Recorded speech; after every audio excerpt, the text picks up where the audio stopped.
เดี๋ยวเฮ้ยเฮียอะไรเฮ้ยก่อนดิเฮ้ยเดี๋ยวที่สารสารอันนี้แบบกูว่าละโอเคเริ่มต้นเฮ้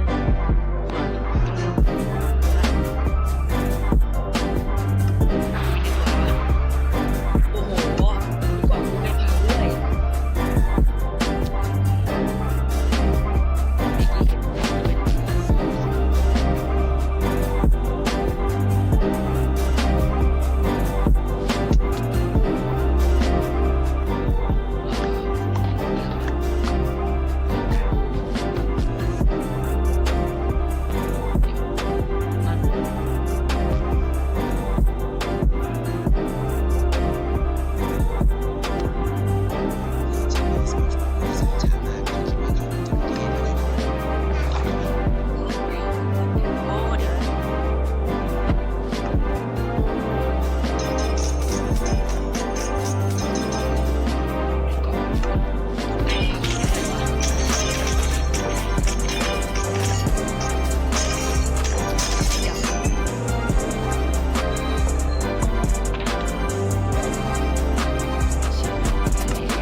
กูบุกมาไม่กล้าตอบแทนกับที่หนึ่งว่ะกูคือเทพเป็นหมากูคิดว่าตัวดีอ่ะกูแบบไม่ใช่ตัวเองซ้ำอ่ะ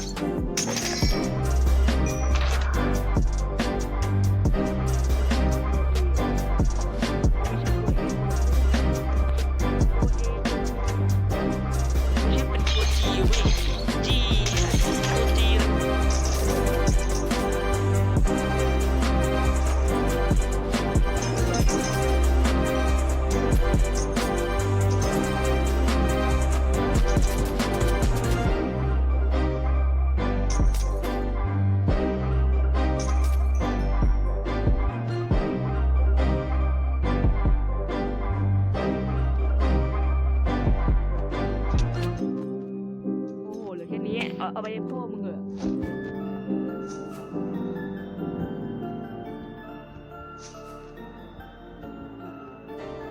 มอร์นิ่ง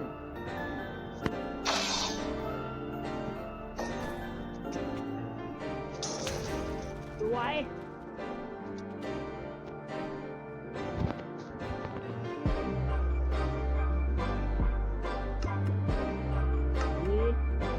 นี่ว่ะ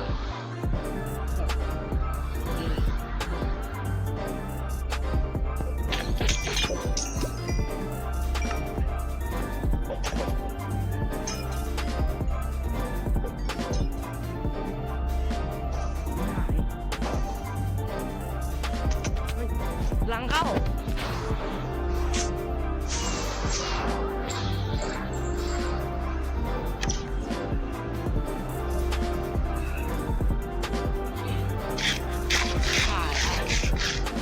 ไปกูได้กูจะโดนในเราคือเพื่อนแน่คือปกติจะสามารถเกิดใหม่ได้แต่ถ้ากูรอในพวกนั้นสูงกว่าค่ากูก็คงโดนเนี่ยเดวิลตรงนี้ละเชี่ยรีบไม่รีบนะกูคงได้ออกจากเกมไมค์ค้าไปแล้วอ่ะเฮ้ยเดี๋ยวโอเ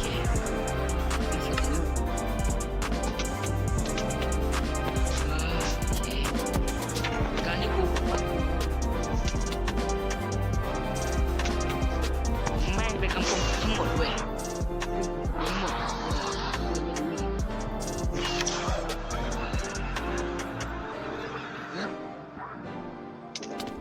ก็เปลี่ยน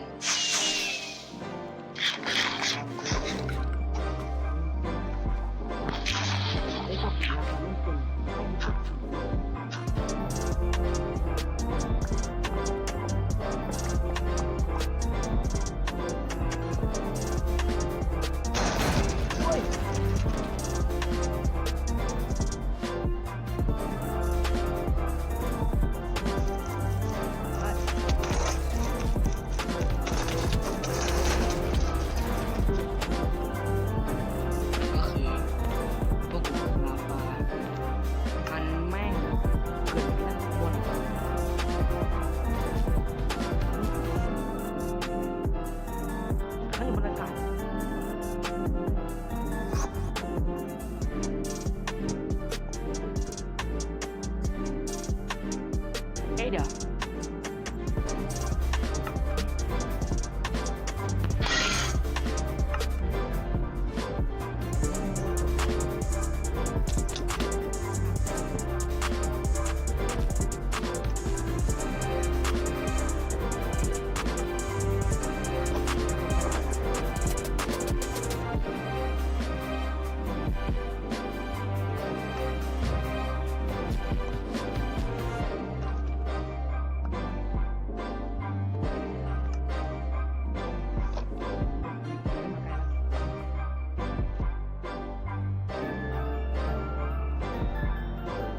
กูขอประชันฝีมึงกับมึงก่อนหน่อยว่ะกลุ่มล่าฟ้าเนี่ย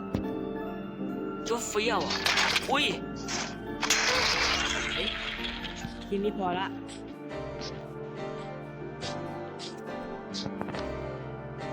นี่เหรอหน้ากูมันจะนุ่มเห็นไปตกปลาในมืออ้วเปล่า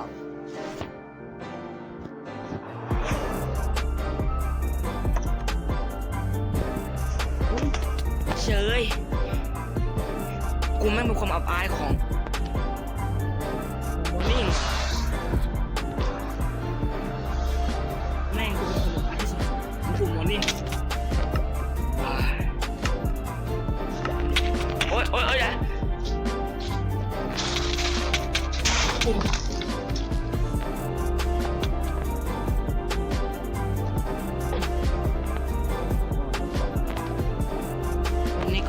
ใช้คำสั่งได้สินะต้องขอบคุณท่านผู้นั้นจริงๆที่ให้โอกาสข้าโอเคต้องเริ่มเปลี่ยนอาวุธละ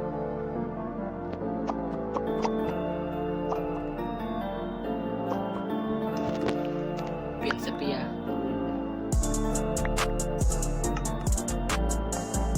เปลี่ยนเน็ต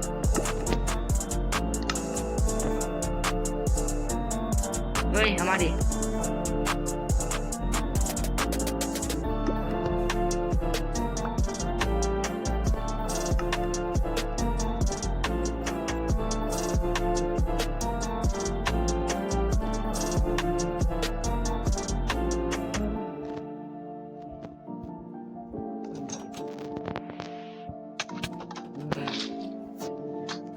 การที่กูหายไปจากเซิร์ฟเวอร์นี้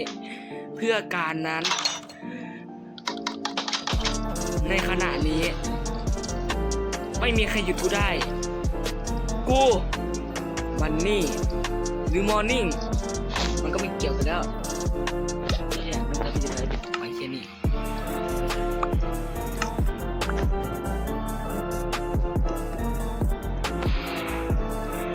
กูสามารถฆ่ามันโดยดาบเดียว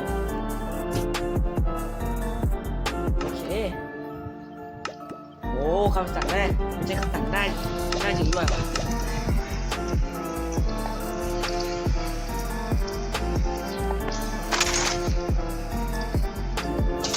ไอ้หนูมึงยังอ่อนหัดว่ะ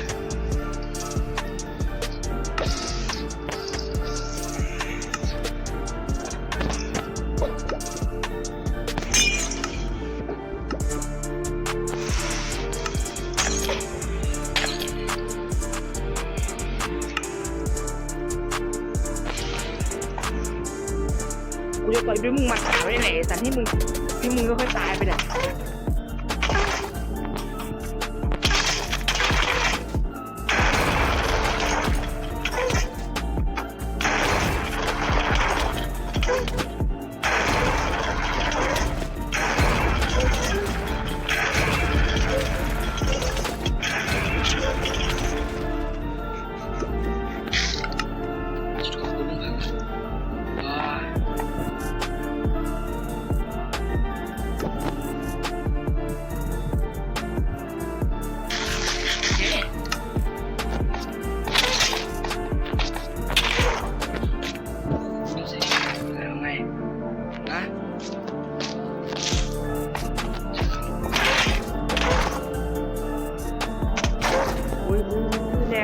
แรงนี่เชื่อกูในช่องแชทมันต้องมีคำพูดมากมายแน่นอนยังไงไอ้หนูนี่มันก็เป็นเด็กที่ไม่รู้จักมากแล้วยังไงวิทยาเหรอ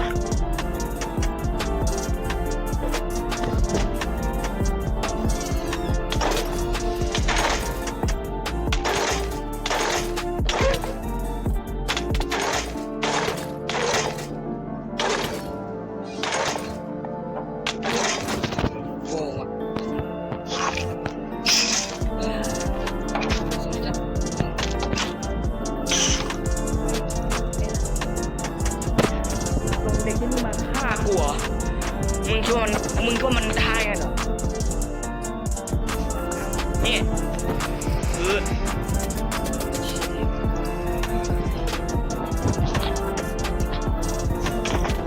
ไอ้โดน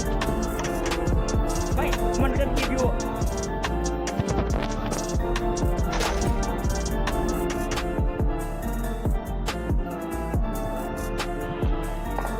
ผมเอาลุงน้องมันก่อนแล้วกันเนี่ย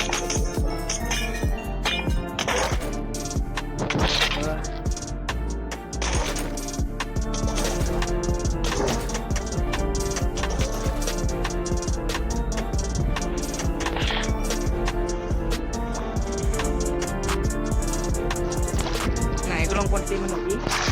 โอ้โหไหนกวนตีนมันหน่อยดิตามเพลงคนที่มันบอกแล้วกันว่ามันหายอยู่นี่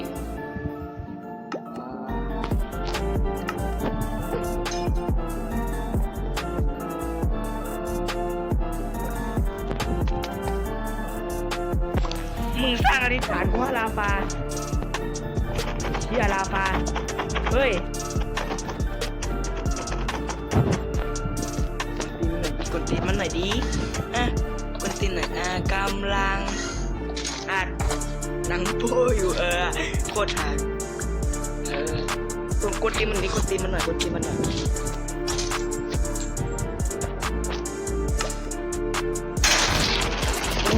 โอ้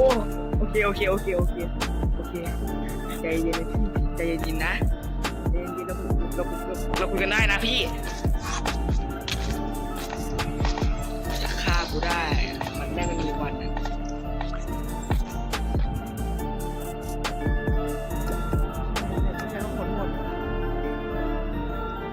โอ้โหแม่งเหยียดหยามขนาดนั้นเลยเหรอไอ้ลาฟารู้อะไรไหม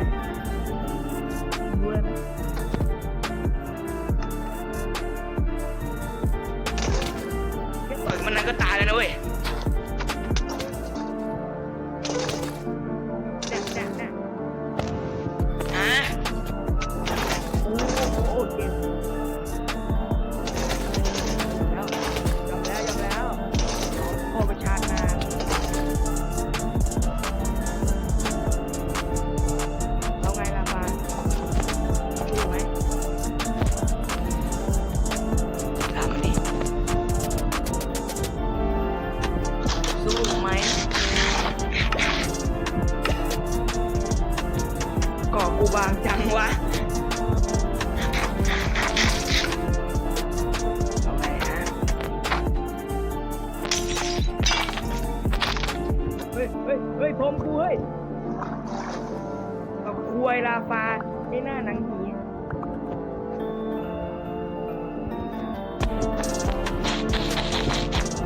โดนทีเดียวเกือบตายเฮ้ยเอาผมกูขึ้นมาเฮ้ย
เฮ้ย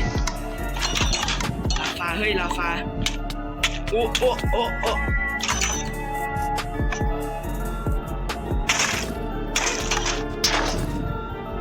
ถามใครวะ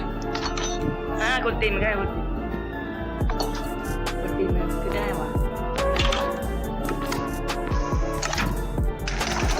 โอเคโอ้ย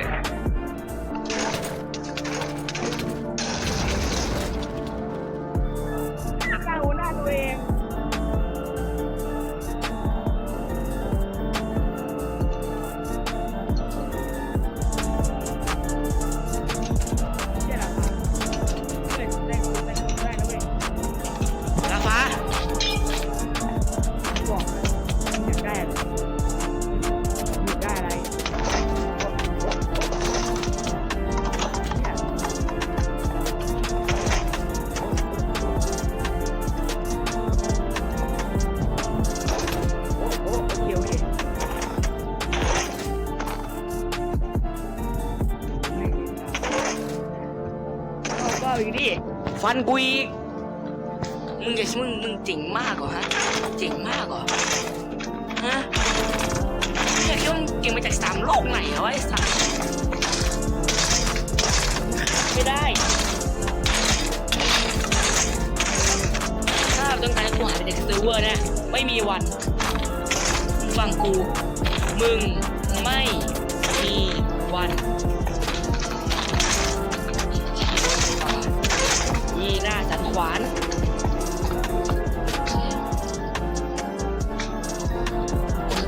ดับ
ว่าแบบจะเป็นยังไง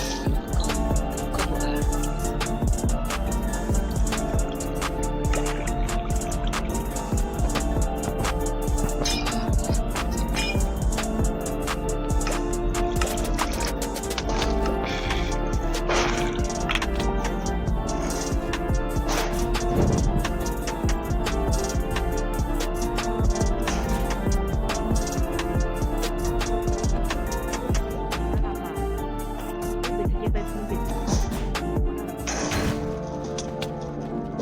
ไม่ตายเฮ้ย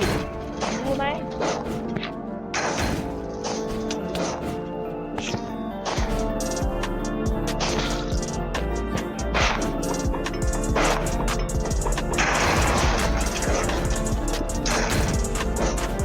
ฟองน้ำ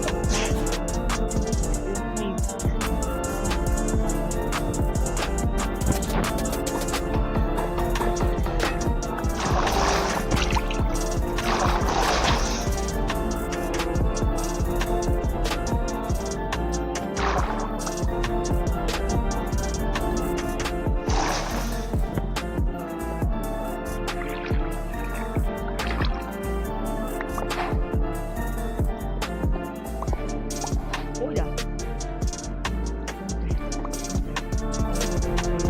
มันไปดูบอยแล้ว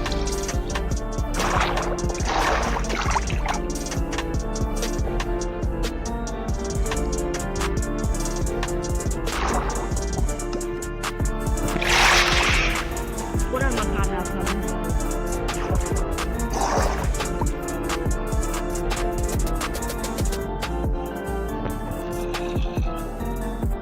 เข้ามาก็เข้ามากูเป็นคิปเปอร์กูไม่อนุญาตให้เข้า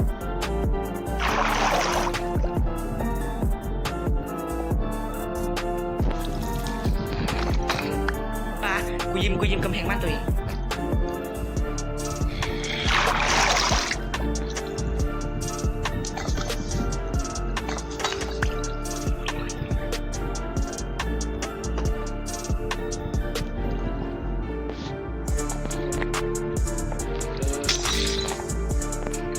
บ้านกูอะ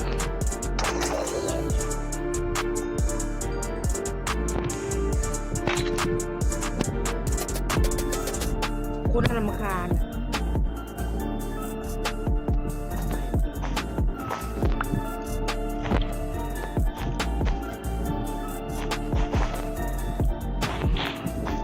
เหลือ3เหมือนเดิมไอ้สัตว์ก็ได้มึงต้องบังคับให้กูใช้โหมดครีเอทีฟนะโอเคตอนนี้ในโหมดฮาร์ดคอร์ไม่มีใครอยู่อย่างกูแล้วละแล้วมึงเฮ้ยเดี๋ยวกูสกินชุดเกราะกู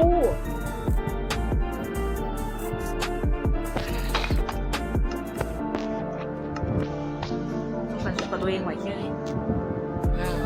บอกให้เป็นเซอร์ไวเวอร์ก็ได้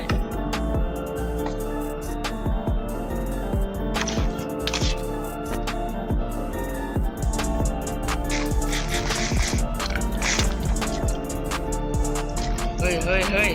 มึงลงไป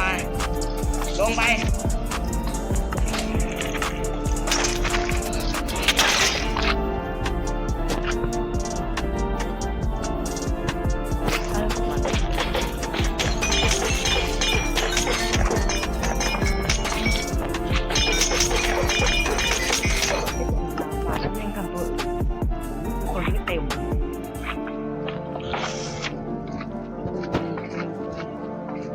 แต่เอาแค่นี้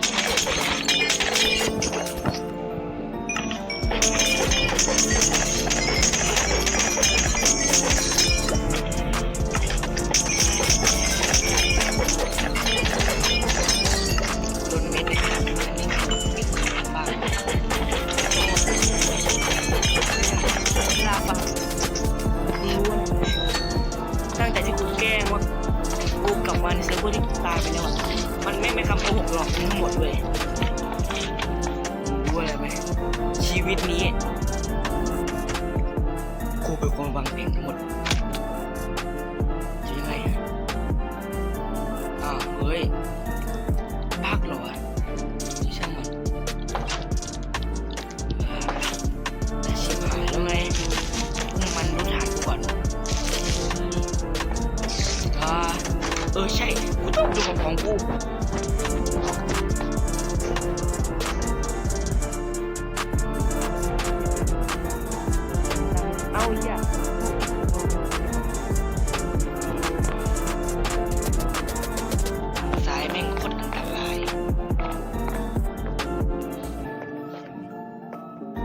ส่วนใหญ่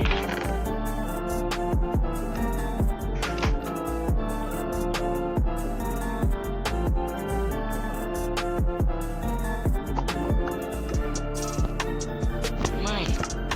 อันนี้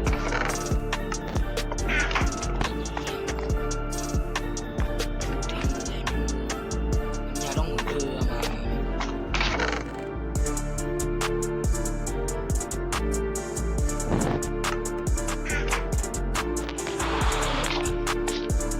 ทุกคนมันก็จะไปหมดเลยไอ้พวกที่มันจะมารู้ไหมทำไมไม่เรียนของกันได้มือจะไม่เรียนไปเลยเพราะว่าแค่กูเลือกที่กู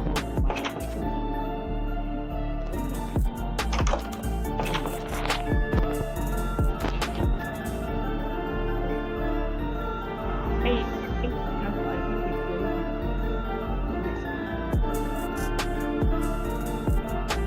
ทำอะไรลูกหลังใช่ไหม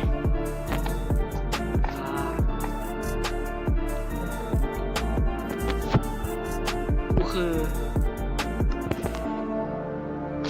ก็คือตัวที่สินะแต่กูมาจากชุด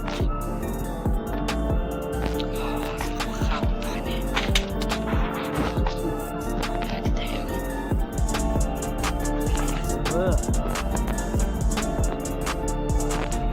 ช่างมันก็อันนี้ช่างสวยงามเครื่องอะไรเครื่องอะไรใช่ไหม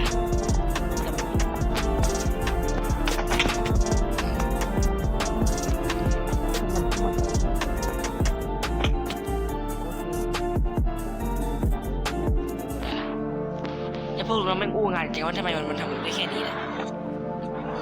แล้วมันก็สม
ฉันไม่ยังขุดยาก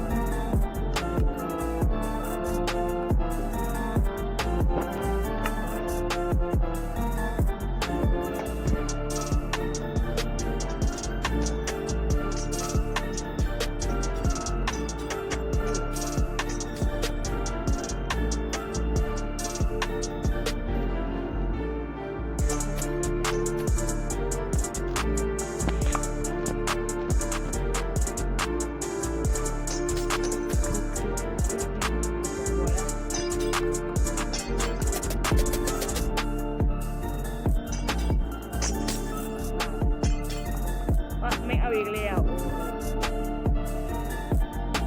อ่านกูไม่คิดแล้ว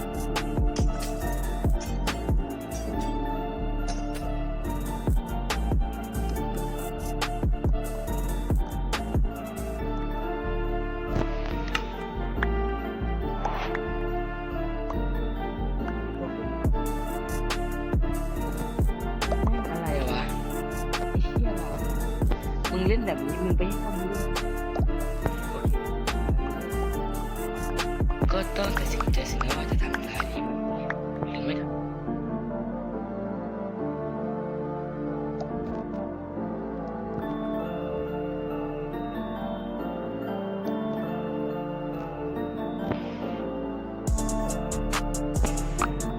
โอเค หมดแล้วเหล็กเลี้ยงพึ่งกูสามารถเก็บได้แต่ไม่ใช่หาใช่ปะ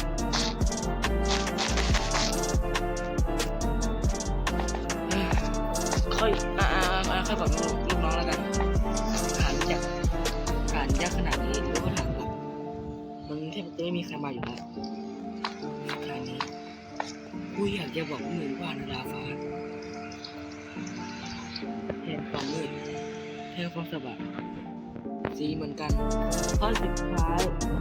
มึงกับกูมันก็ไม่ต่างกันมากนาราฟ้าการตายครั้งนี้และการใช้ดาบมันจะถูกจารึกไว้ในวิสาหกิจ